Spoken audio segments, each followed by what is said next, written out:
নমস্কার বন্ধুরা, আমি সায়নী। তোমাদের সবাইকে স্বাগত জানাই সায়নীস ব্লগের আরও একটি নতুন পর্বে। বন্ধুরা, আজ বৃহস্পতিবার, আর আজকে আমি তোমাদেরকে বলে দেব বৃহস্পতিবারে করণীয় এমন কিছু কাজ যেটা করতে তোমাদের এক পয়সাও খরচ হবে না, কিন্তু বাড়ির থেকে অর্থকষ্ট যাবে চিরতরে দূরীভূত হয়ে। বন্ধুরা, এটা তোমরা সবাই জানি যে ব্রহ্ম মুহূর্তে ঘুম থেকে উঠে স্নান সেরে প্রথমেই পুজো পাঠটা করে নেওয়া সর্বশ্রেষ্ঠ। কিন্তু এখন ভাগদৌড়ের জীবনে সেটা অনেকেরই সম্ভব হয় না, কিন্তু আমরা চেষ্টা করব একটু সকাল সকাল ঘুম থেকে উঠে স্নানটা সেরে নেওয়ার। তারপরে দেখো, এখানে আমি দুটো তামার ঘটি নিয়েছি আর একটা নিয়েছি পিতলের ঘটি। এবার আমি কি কি করব এটার মধ্যে সেটা তোমরা দেখো। আমি 3টে ঘটিতেই জল পূর্ণ করেছি। এটা কোনো গঙ্গা জল নয়, এটা অবশ্যই এমনি পানের যোগ্য সাধারণ জল।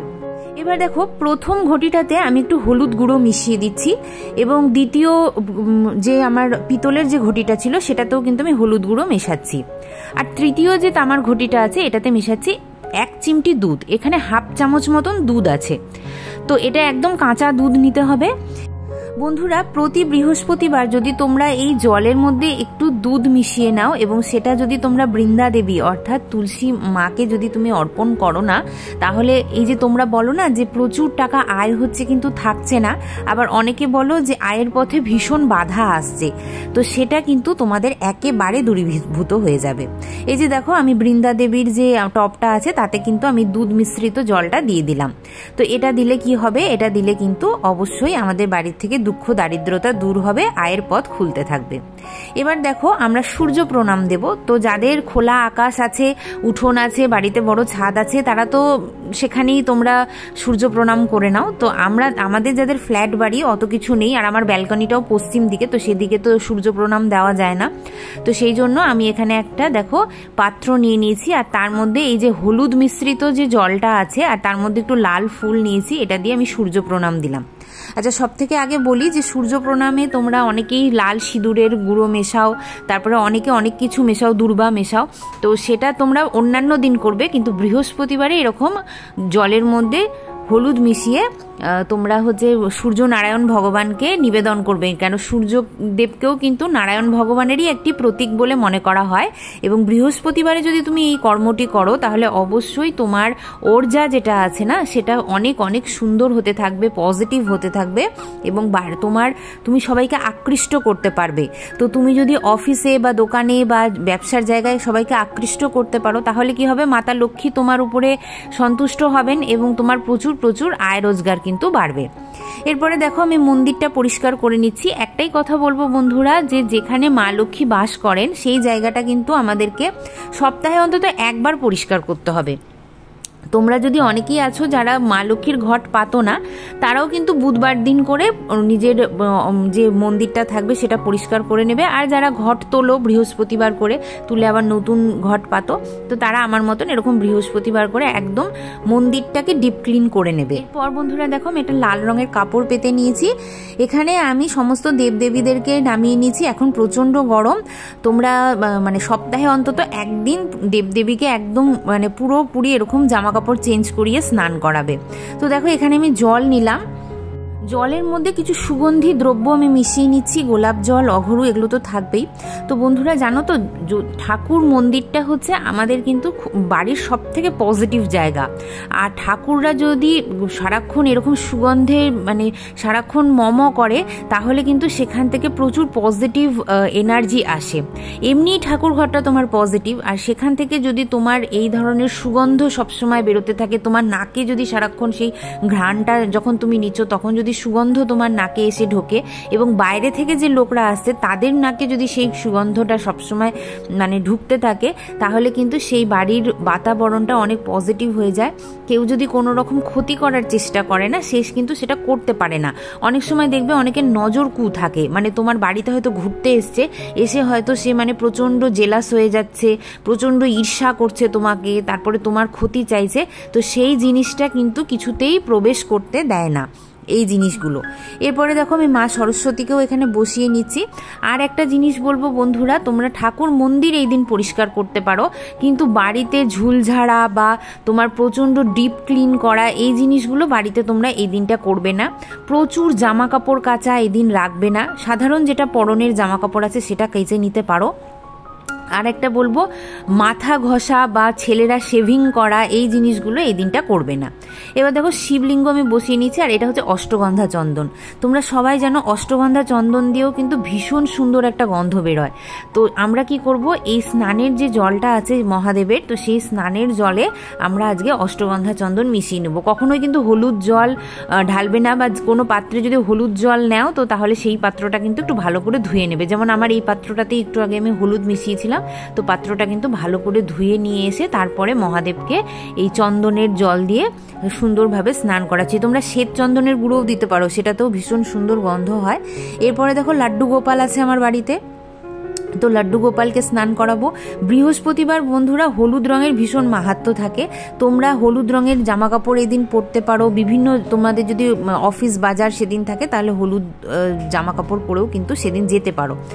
আজকে আমি লাড্ডু গোপালকে যে জলটা দিয়ে স্নান করাচ্ছি সেটাও কিন্তু হলুদ জল দিয়েই আমি স্নান করাচ্ছি, আর তার মধ্যে অবশ্যই আমি একটা তুলসী পাতা ফেলে দিয়েছি। এটা সবাই জানো যে বৃহস্পতিবার কিন্তু নারায়ণের বার, এবং নারায়ণের ভীষণ প্রিয় হচ্ছে পিত রং, মানে পিত রং হচ্ছে হলুদ রং। এরপরে দেখো আমি সবাইকে আতরের সেবা দিচ্ছি। যে জামা কাপড়গুলো পরে আছে সেগুলোতে আমি রাধারানীকেও সুন্দর আতর লাগিয়ে দিয়েছি। গোলাপের গন্ধযুক্ত আতর হলে ভীষণ ভালো হয়, চন্দনের গন্ধযুক্ত আতর হলে ভীষণ ভালো হয়। তো এইভাবে তোমরা আতরের সেবা সমস্ত ঠাকুরকে দেবে, এবং এটা তোমরা প্রতিদিনই দিতে পারো, যেন খুব সুন্দর একটা গন্ধ আসে, যে গন্ধটা যেন কুনজর বা তোমার যদি বাড়িতে কোনো নেগেটিভ এনার্জি প্রবেশ করতে চায় সেটাকে যেন না করতে দেয়। এই গন্ধটার মূল কথা এটাই। তারপরে দেখো লোকনাথ বাবাকে বসিয়ে নিয়েছি, লোকনাথ বাবারও স্নানের বিধি করব। তারপরে বন্ধুরা আরেকটা কথা বলবো, এই দিন তোমরা কাউকে ধার দেবে না, আবার ধার নেবেও না। এটা আমি বলছি বন্ধুরা কেন কি ধার দেওয়া নেওয়াটা ভালো না। হ্যাঁ, তোমার নিত্য প্রয়োজনীয় যে জিনিসগুলো লাগে বা ঠাকুরের জন্য যে জিনিস কিনতে লাগছে সেটা তুমি কিনতে পারো, তবে একটু দেখে করবে, যেন আগের দিন দরকার হলে তোমরা বাজারটা করে রাখবে। তাছাড়াও এই দিন তোমরা সাই বাবার পুজো করতে পারো, সাই বাবার জন্য ব্রত রাখতে পারো। আমার অনেক ভাই বোনরাই জিজ্ঞেস করেছো যে সাই বাবার ব্রত কিভাবে রাখতে হয়। তো সাই বাবার ব্রত কিভাবে রাখতে হয় সেটা তোমরা সবাই লিভিং উইথ সায়নীতে আমি 2-3টে ভিডিও সাই বাবার পুজোর উপরে পূর্ণাঙ্গভাবে দিয়েছি, তো সেটার থেকে তোমরা দেখে নিতে পারো। তো সাই বাবার যারা ব্যবসায়ী তারা তো রাখবেই, এমনিতেও ঘরে তুমি সাই বাবাকে রাখতে পারো, সাই বাবার ব্রত করতে পারো। ব্রত যদি নাও করতে পারো, সাই বাবাকে এমনি সুন্দর করে সেদিন গোলাপ জল দিয়ে স্নান করিয়ে, একটু গোলাপের পাপড়ি দিয়ে স্নান করিয়ে তাকে সুন্দর করে হলুদ ফুল আর লাল ফুল দিয়ে সাজিয়ে তোমরা রাখতে পারো। আর সাই বাবার পুজোয় কিন্তু তুলসী পাতার ব্যবহার চলে, কেন কি তাকেও কিন্তু নারায়ণ এবং মহাদেব দুজনেরই একত্রে রূপ ধরা হয়, সর্বদেব দেবীভ্য বলা হয়। তো এখানে আমি সাই বাবার পুজো করে নিচ্ছি। আজকে খুব একটা ভালো ফুল পাইনি, আমি কোনো মালা টালা পাইনি, তো যাই হোক যা পেয়েছি তা দিয়েই করছি। আর সাই বাবারও কিন্তু প্রিয় রং হচ্ছে হলুদ, তো সাই বাবাকেও হলুদ কাপড়ের উপরে বসাবে। এখানে এই যে দেখো হলুদ রঙের একটা চাদর পরিয়ে দিয়েছি, আতরের সেবা দিচ্ছি বাবাকে। তো এগুলো বাবার ভীষণ প্রিয়, বাবার গোলাপের গন্ধযুক্ত আতর ধূপ ভীষণ প্রিয়। তো সেগুলোই যেগুলো জানি, যতটুকুন জানি, তো সেগুলোই পরিয়ে দিলাম। বাবার মাথায় পাগড়ি দেবে। এই দিন হলুদ রঙের জামা কাপড় পরা, হলুদ খাবার খাওয়া ভীষণ ভালো বলে মনে করা হয়, কেন কি নারায়ণেরও কিন্তু পিত বর্ণটাই খুব ভালো, মানে প্রিয়। আর এই দিন তোমরা নারায়ণের নামে ব্রত রাখতে পারো, লাড্ডু গোপালের নামে ব্রত রাখতে পারো। তো কেউ যদি ব্রত রাখতে চাও অবশ্যই ব্রত রাখতে পারো। আর এইটা হচ্ছে সাই বাবার পুজো হয়ে যাওয়ার পরে তুমি ভাত, রুটি, তরকারি, ডাল সমস্ত কিছুই খেতে পারো। তবে নারায়ণ আর গোপালের যদি কেউ ব্রত রাখো তাহলে কিন্তু সেই দিনটা কোনো নুনের জিনিস খাওয়া যায় না। তোমাকে এমনি লুচি পরোটা খেতে পারো, সাবু খেতে পারো, মিষ্টান্ন খেতে পারো, বা মানে মিষ্টি মিষ্টি জিনিস তোমাকে খেতে হবে। কিন্তু যদি সাই বাবার ব্রত রাখো তাহলে সেই রকম কোনো রকম রেস্ট্রিকশন নেই। সাই বাবার পুজো ব্রহ্ম মুহূর্তে হয়, মানে সকালবেলায় এক হয় তুমি করে নিতে পারো, আর না হলে সন্ধেবেলায় একদম সূর্যাস্তের পরে তুমি করতে পারো। তো আমি কি হয়, আমি যেহেতু সাই বাবার ব্রতটা এখন রাখি না, তো যেহেতু ঘরটা পাতি, তো আমি দিনের বেলাতেই বাবার পুজো করে পাঁচালিটা পাঠ করে নিই। এছাড়াও এই দিন তোমরা সাই বাবার ব্রত কথা পড়তে পারো, বিষ্ণু চাল্লিশা পড়তে পারো, লক্ষ্মী মায়ের ব্রত কথা পড়তে পারো, যেটা তোমাদের খুশি তোমরা সেই জিনিসগুলো করতে পারো। এছাড়াও যদি কোনো দান দক্ষিণা তোমরা এদিন করতে চাও সেটাও করতে পারো। এমনকি বাড়িতে যদি কোনো অতিথি আসে তাকেও খুব সুন্দরভাবে মানে তাকে আপ্যায়ন করো, এবং যদি কোনো ভিক্ষুক আসে তাকে সুন্দরভাবে ভিক্ষা দিও, বা তোমার যতটুকুন সামর্থ্য সেই সামর্থ্যের মধ্যে তাকে আতিথেয়তা করার চেষ্টা করো। কেন কি অতিথিকেও কিন্তু নারায়ণেরই রূপ বলা হয়। আর যেখানে নারায়ণের বাস থাকে সেখানে সবসময় জানবে যে মা লক্ষ্মী সদা প্রসন্না হয়ে থাকেন এবং সদা তিনি সেই সন্তানদের উপরে কিন্তু মানে কৃপা দৃষ্টি বর্ষণ করেন। এছাড়াও তোমরা এই দিন বৃন্দা দেবীর পুজো অর্থাৎ মাতা তুলসীর পুজো কিন্তু ভীষণ ভালোভাবে করো বন্ধুরা। আর বৈশাখ মাস যাচ্ছে, তো বৃন্দা দেবীর পুজো কিভাবে করতে হয় সেটা কিন্তু আমি অলরেডি তোমাদের লিভিং উইথ সায়নীতে দেখিয়ে দিয়েছি। আজকের দিনে হলুদ খাবার খাওয়া, হলুদ ফল নিবেদন করা ভীষণ ভালো। তো দেখো এখানে আমি কলা, আম সবই নিয়ে এসেছি। আর শশাটা তো লাড্ডু গোপালের ভীষণ প্রিয় একটা ফল, তোমরা জানো। যেমন হলুদ ফল যেমন তার বিষ্ণুদেবের প্রিয়, সেরকম কিন্তু শশাটাও ভীষণ প্রিয়। তাই আমি এখানে দেখো এই ফলেরই নৈবেদ্য দেব।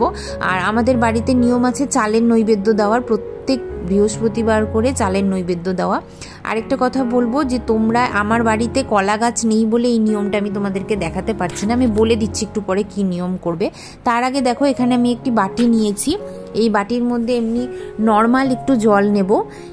এই নর্মাল জলটার মধ্যে আমি কয়েক ফোঁটা গঙ্গা জল মেশাবো। তো এই নিয়মটা তোমরা যখন মা লক্ষ্মীকে পেতে নেবে তারপরে এই জিনিসটা করবে। আর এর মধ্যে দেখো একটু আমি হলুদ গুঁড়ো দিয়ে দিচ্ছি, আর দেবো একটা কমলা ফুল দিতে পারো, হলুদ ফুল দিতে পারো, গোলাপের পাপড়ি দিতে পারো। এটা যতক্ষণ পুজো চলবে বন্ধুরা ততক্ষণ কিন্তু আমার মাতা লক্ষ্মীর সামনে দেওয়া থাকবে বা লক্ষ্মীনারায়ণের পায়ের কাছে দেওয়া থাকবে। পুজো হয়ে যাওয়ার পর তোমরা এই জলটা সারা বাড়িতে ছিটিয়ে দিতে পারো, বা সন্ধ্যাকালে তোমরা এই জলটা গোটা বাড়িতে ছিটিয়ে দিতে পারো। এরপরে দেখো এইটা হচ্ছে আমি একটু চাল পেতে নিচ্ছি, প্রদীপ জ্বালাবো। এটা হচ্ছে দেশি ঘিয়েরও প্রদীপ জ্বালাতে পারো বা তিল তেলের প্রদীপ জ্বালাতে পারো। এবার এই প্রদীপের মধ্যে কিছু কিছু জিনিস আমি দিয়ে দেখাবো, তবে সর্ষের তেলের প্রদীপ কিন্তু জ্বালিও না বন্ধুরা। এর মধ্যে দেখো একটু হলুদ গুঁড়ো দিচ্ছি, আর দেখো এখানে একটু সর্ষে নিয়েছি, হলুদ সর্ষে যেটাকে বলে বা সাদা সর্ষে, সেটা নিয়েছি। অনেক সময় হয় কি অনেকে কুনজর দেয় বা হচ্ছে তোমার বাড়িকে কোনো রকম নষ্ট করার চেষ্টা করে।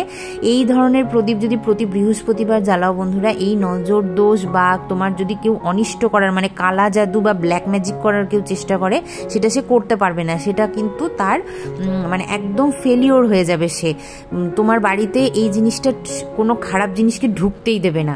তারপরে দেখো এখানে মায়ের পাঁচালিটা পরে নিচ্ছি। আচ্ছা, ওই জলের ব্যাপারটা বলি তোমাদেরকে, যে জলটা তুমি রেখেছো, অনেক সময় কি হয় অনেক বাড়ির অনেক মানুষকে খারাপ করার চেষ্টা থাকে, বা তোমার দেখবে অনেক সময় মাথাটা সারাক্ষণ মনে হচ্ছে ধরে ধরে আছে, তোমার কোনো কাজে মন লাগছে না, সবসময় আলস্য একটা ফিল হচ্ছে, তারপরে কোনো কিছু ভালো লাগছে না, বাড়িতে হঠাৎ করে খিটমিট করে মানে ঝগড়া লেগে যাচ্ছে, খুব সাধারণ ব্যাপার কিন্তু তোমার ঝগড়া লেগে যাচ্ছে বাড়িতে। তার মানেই হচ্ছে তোমার বাড়িতে কেউ কুনজর দিয়েছে বা ব্ল্যাক ম্যাজিক করার চেষ্টা করেছে, বা হয়তো তোমাদের কোনো ক্ষতি করার চেষ্টা করেছে। অনেক সময় ইন্ডিভিজুয়াল একজনকেও কিন্তু করা হয়ে থাকে, সবসময় যে গোটা বাড়ির বাস্তুকে নষ্ট করা হয়ে থাকে। বাস্তু নষ্ট হলে তো এই জিনিসগুলো হবেই। বাস্তু নষ্ট যদি নাও করে থাকে, কোনো মানুষকে যদি কেউ করে থাকে, সেই ক্ষেত্রেও কিন্তু তার ক্ষেত্রে দেখবে এই ঘটনাগুলো ঘটে।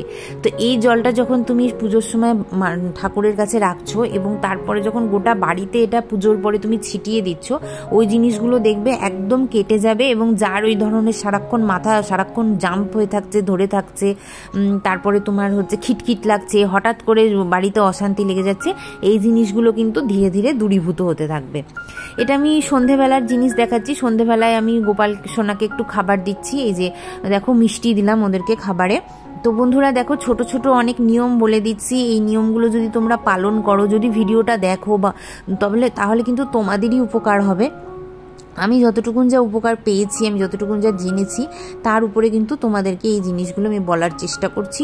তোমরা পালন করে দেখতে পারো, তোমাদের মানে লাভই হবে, ক্ষতি কখনো হবে না। আর আমি যতটুকুন জানি আজকাল কিন্তু প্রকৃত বন্ধু পাওয়াটা খুব মুশকিল। সবাই ওপর তোমাকে দেখাবে যে তোমার খুব বড় সে বন্ধু বা তোমার খুব ভালো সে আত্মীয়, কিন্তু তোমার যে কি করে অনিষ্ট করে দেবে তুমি নিজেও জানো না। আর লোকের বাড়িতে যে হুট করে কোনো কিছু খেয়ে নেওয়া, অমাবস্যা তিথিতে ঘুরতে চলে যাওয়া, এই জিনিসগুলো তোমরা করবে না বন্ধুরা। এরপরে আমি অমাবস্যা তিথি নিয়েও একটা বড় ভিডিও বানাবো তোমাদের জন্য, যে অমাবস্যা তিথিতে তোমরা কি করবে, কি করবে না, বা যারা খারাপ করে তারা কিভাবে খারাপ করে, সেই জিনিসগুলো আমি তোমাদেরকে বলবো। তো সেটাই আমি এটা বলছি যে হুটহাট কারোর বাড়িতে চলে যাবে না, হুটহাট কোনো কিছু খেয়ে নেবে না কারোর বাড়িতে, এই জিনিসগুলো করবে। আর এখানে দেখো সন্ধেবেলায় যে আমি ঘি কর্পূর দেবো, একটু কর্পূর নিয়ে নিয়েছি, তার মধ্যে একটু দেশি ঘি লাগিয়ে নিচ্ছি। ভগবানের আরতির পর এই তাপটা আমি গোটা ঘরে ছড়িয়ে দেব। এর ফলে কি হয়, এটার ফলে তোমার আর্থিক যে অনটনটা সেটা দূর হয়ে যায়, মাতা লক্ষ্মী প্রবেশ করেন এবং তোমার ঘর সবসময় সুখ শান্তি সমৃদ্ধি আর্থিক মানে ধন বর্ষা হতে থাকে। এরপরে দেখো এই যে জলটা আমি চারিদিকে ছিটিয়ে দিচ্ছি যাতে আমার ঘরে কোনো রকম কোনো কিছু খারাপ না প্রবেশ করে। এটা সন্ধ্যেবেলায় আমি করছি, তোমরা দিনের বেলায় পুজোর পরেও করতে পারো। তো চলো বন্ধুরা, এই ছিল আমার বৃহস্পতিবারের কিছু করণীয় নিয়ম। তো বন্ধুরা দেখো, এই ছিল আমার বৃহস্পতিবারের কিছু নিয়ম, যেটা করতে গেলে তোমার 1 পয়সাও লাগবে না, কিন্তু বাড়িতে কিন্তু খুব তাড়াতাড়ি সুখ শান্তি সমৃদ্ধি প্রবেশ করবে, কুনজর কেটে যাবে, তারপরে তোমাদের আর্থিক কষ্ট দূর হয়ে যাবে। তো এইভাবেই তোমরা প্রত্যেক বৃহস্পতিবারে এই নিয়মগুলো পালন করো। যদি ভিডিওটা আজকে ভালো লাগে তাহলে নিজের প্রিয়জন এবং পরিবারের মধ্যে আমার ভিডিওটা তোমরা একটু শেয়ার করে দিও, ভিডিওটা লাইক করো। আর এই ধরনেরই সুন্দর সুন্দর পূজাবিধি বা টোটকার ব্লগ পাওয়ার জন্য অবশ্যই আমার চ্যানেলটিকে তোমরা সাবস্ক্রাইব করে রাখতে পারো। তো চলো আজকের মতন এখানেই শেষ করছি। রাধে রাধে।